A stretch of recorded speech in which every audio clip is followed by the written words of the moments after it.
ኣዲኡ ልጆችሲ መልሲ ብጣዕሚ ካብ ልነግረኩም ብላዕሊ ማለት እዩ ዓመት ለዓመት ይዕቆረና ኣብ ስደት ዘለኹም ኣሕዋተይ ከዓ ስደትና ይሕፅረልና።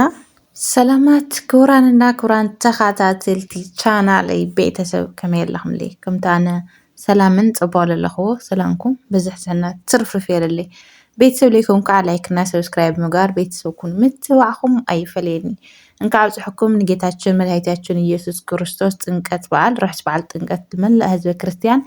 ኣብ ስደት ዘለኹም ኣሕዋተይ ከዓ ከምዚ ከማይ ስደት ዘለኹም ማለት እዩ ስደትና ሓፂሩ ዓድና ጥምቀት ነሕልፈሉ ግዜ ክመፅእ እግዚኣብሔር ቅዱስ ፈቃድ ይኹን ስደትና የሕፅረልና። ናይ ሎማዓንቲ መደበይ ከዓ ከምቲ ብምስሊ እትሪእዎ ኣለኹም ማለት እዩ ኣብ ዝሓለፈ ሰሙን ጆቲ ምስ ሮዚ ከም ዝተፈላለዩ ብሓደ ከም ዘየለውን ብሓደ ከም ዘይመፁን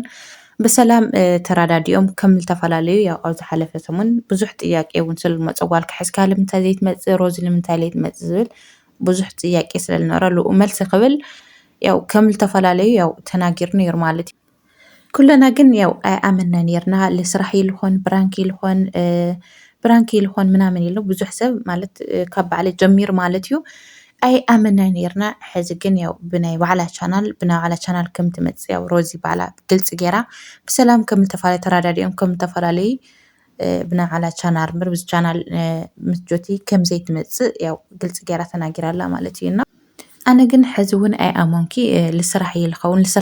ተስፋ ይገብር ምክንያቱ እሳ ኣብ ትምህርቲ ስለዘላ ልስራሕ ብሓደ ኮይኖም ንምስራሕ ኣይምችዮም ይልኸውን ኢለ ተስፋ ይገብር። ምክንያቱ ሰብ እውን በቃ ከምኡ ዓይነት ቪድዮ ክትሰርሕ ከለካ ተፈላለዩና ተፋቲሕና እዚ ኮይና ኢልካ ክትሰርሕ ከለካ እዩ ዝርአ እምበይ በቃ ናይ ባዕልካ ዝኾነ ካሊእ ነገር ሰው ኢሉ ኖርማል ሒዝካ ትመፅእ ከለካስ ንምንታይ ምዃኑ ኣይፈልጥን ግን ብዙሕ ሰብ ኣድህቦ ይህበልና። ስለዚ ሕዚ እውን ልስራሕ ይልኸውን ኢለ ተስፋ ይገብር ምክንያቱ ኣዲኡ ልጆቲ እውን መልሲ ኣይሃባይ እኒዋ። ብዙሕ ሰብ ግን ካብ ልነግረኩም ብላዕሊ ማለት እዩ ቢያንስ ከባቢ 3000 ክኣቱ ኢሉ 2000 ገለ እኒኦ ኣብ ሮዝ ዝሰርሖቶ ቪድዮ ማለት እዩ ብማርያም ተዓረቑ ኮመንት ኣቲኻ ተትርኢ በቃ ዝኾነ ስምዒት ይስማዓካና ሰብ ዘለዎ ፍቅሪ ብሓደ ኮይኖም ክመፁ ብሓደ ኮይኖም ክሰርሑ ብሓደ ኮይኖም ወላዶም ንክዓብዩ ዘለዎ ፍቅሪ ኣብቲ ሰብ ዘለዎ ፍቅሪ ትርኢ ከለካሲ በቃ ዝኾነ ስምዒት ይስማዓካ። ኣነ እኳ ክንድዚ ኢሉ ተሰምዐኒ ንሳቶም እንታይ ይስምዖም ይኾን ኣይፍለጥ ብናማ እንድሕር ተባኢሶም ከዓ እግዚኣብሔር ሰላም የወርደሎም። ያው እዚ ዘለናዮ ሰዓት ሓዳር ፈተና እዩ እግዚኣብሔር ስለዝፈትዎ ይመስለኒ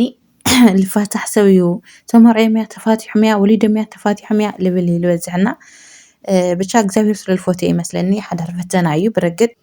ሪኢኻ ከምዘይረኣኻ ሰሚዕኻ ከምዘይሰማዕካ እንድሕር ዘይሓሊፍካዮ ያው ፈተና እዩ። ጥበብ የድልዮ ዓቕሊ የድልዮ ትዕግስቲ የድልዮ ምርዳእ የድልዮ እዩና እግዚኣብሔር ስለዝፈትዎ ይመስለኒ። ተዝኸበደ ነገር ግን ያው ወሊድካ ምፍልላይ ከቢድ እዩ። ውላድካ ብፍቅሪ ኣቦኡ ክዓብቢ እናተገበኦ ነገር ግን ፍቅሪ ኣቦኡ እንተይርአየ ፍቅሪ ወለዱ ተየስተማቕረ ያው ተፈላሊኻ ክትዕውይ ከለካ ክንደየናይ ውሽጥኻ እሱ እውን ይጉዳእ እዩ እስኻ እውን ትጉዳእ ኢኻ። ስለዚ ልውላድካ ኢልካ ትሓልፎ ነገራት ልውላድ ኢልካ ትኻፍሎ መስዋዕቲ ስለዘሎ ያው ልውላዶም ኢሎም ክዕረቑ ተስፋ ንገብር። ብእውነት እታ ቆልዓ ጓሎም ክትሪኣ ከለካሲ ብቻ በቃ ዝኾነ ስምዒት ይስማዓካና እዚኣ ትመስል ቆልዓ ወሊዶም ከዓ ከፈላለዩ ከለዉ ብጣዕሚ እዩ ከቢድ ነገር ግን ርግጠኛ እየ ያው ተባኢሶም እንተኮይኖም እውን ያው ክዕረቑ እዮም። ጆቲ ዓቕላም ትዕግስተኛ ፃዕራም ናይ ስራሕ ሰብ እዩና ስለዚ ልውላድ ኢሉ ዘይሓልፎ ልውላድ ኢሉ ዘይሕደግ ነገር ስለዘየለ ብርግጠኝነት ማለት እዩ ክዕረቑ እዮም። ምስቲ ግዜ ልስራሕ እውን ክኸውን ይኽእል እዩ። እሳ ተምሃሪት ኣብ ትምህርቲ ሰዓት ስለዘላ ሳብ ትምህርቲ እያ ዘላ ቆልዓ ሒዝካ ኣብ ትምህርቲ ካብኡ እውን ያው ምስቲ ትምህርቲ ምስ ቪድዮ ምስራሒ ለይምቾ ይኾን ስለዝኽእል ያው እሱ ግን ምስ ኣዕርኽቱ ምስ ኣድኡ ኮይኑ ክመፅእ ደልዩ ይኾን ይኽእል። እሳ ከዓ ያው ምስ ትምህርቲ ጎና ኣብ ዝተመቸያ ሰዓት ብናይ ባዕላ ቻናል ክትመፅእ ያው በቲ በለ ግን ያው ነተባብዕያ እሳ እውን ተፈላለዮም እንትኮይኑ ናይ ብሓቂ ከዓ ማለት እዩ ውላዳ ንክትዕቢ ነተባብዕያ ያው ብዙሕ ሰብ እኳ ሰብስክራይብ ናገበራ እያ ሕዚ እውን ልዕሊ 1000 በፂሑ ኣሎ እግዚኣብሔር ይመስገን።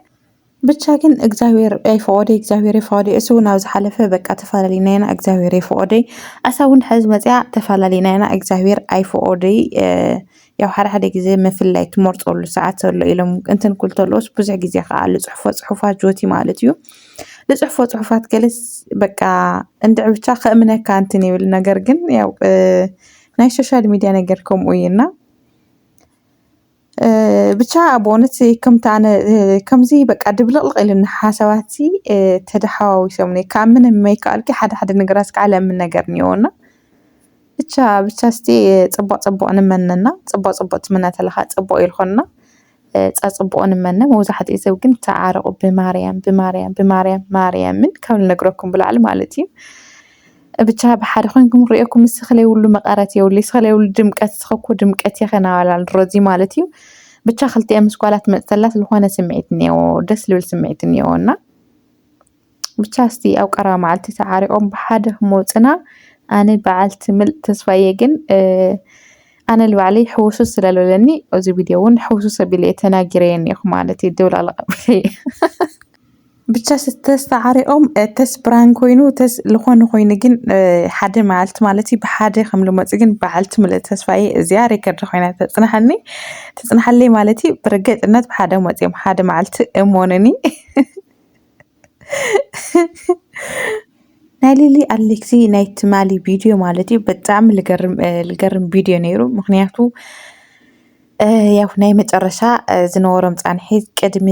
ውላዶም ማለት እዩ ዝነበሮም ፃንሒት ናይ መጨረሻ ቪድዮ ኢሎም ለቂቖማ እዮም እና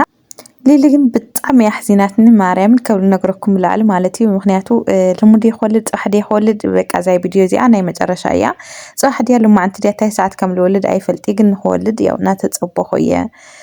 ክትልተላስ በቃ ውላድ እና ሕርስ ልፈልጥ ሰብ ማለት እዩ ብጣዕሚ እንትን ልብላ ካልኾነ ስምዒት እኒአዎና ብቻ ኣብ ናይ ጥንሲ ግዜ ግን ፅቡቅ ግዜ ከም ዝነበረ ያው ሕማም ምናምን እውን ከም ዘይነበራ ፅቡቅ ግዜ ከም ዝሕለፈት ያው ሰብኣያ እውን ኣብ ጎና ስለዝነበረ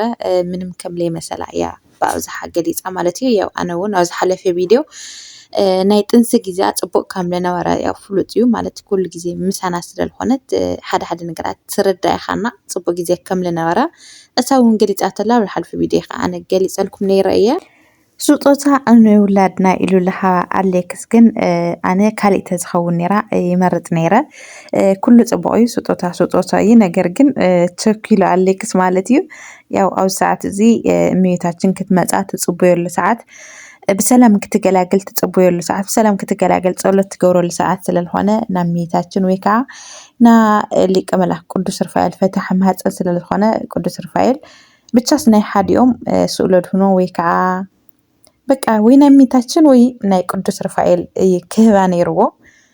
ነገር ግን ያው ኣይ ተሓሳብ ኣይመፀሉ ይመስለኒ ያው ዝሮ ግን ያው በሰላም ንክትገላገል ዝነበሮም ግዜ ኩሉ ተምኒቱ ገሊፁ ፅቡቅ ግዜ እዮም ሓሊፎም ቅድሚ እዚ ቪድዮ እዚ ሸር ማለይ ያው እውን ወሊዳ ክትመፅእ ትኸውን እያ ኣይፍለጥን ናይ እግዚኣብሔር ስራሕ ማለት እዩ በቲ በለ ግን እመቤታችን ቅድስት ድንግል ማርያም ብሰላም ትገላግላ ፅቡቅ ብስራት ፅቡቅ ደስታ ሒዞም እናክመፁ በዓልቲ ምልእ ተስፋየ እመቤታችን ቅድስት ድንግል ማርያም ምስኣትኩን ክቡራንና ክቡራን ተኸታተልቲ ቻናለይ ቤተሰብ እስካዛ ሰዓት ሓቢርኩም ምሳል ፅናሕኩም ብጣዕሚ እየ ለመስግን ብጣዕሚ እየ ልፈትየኩም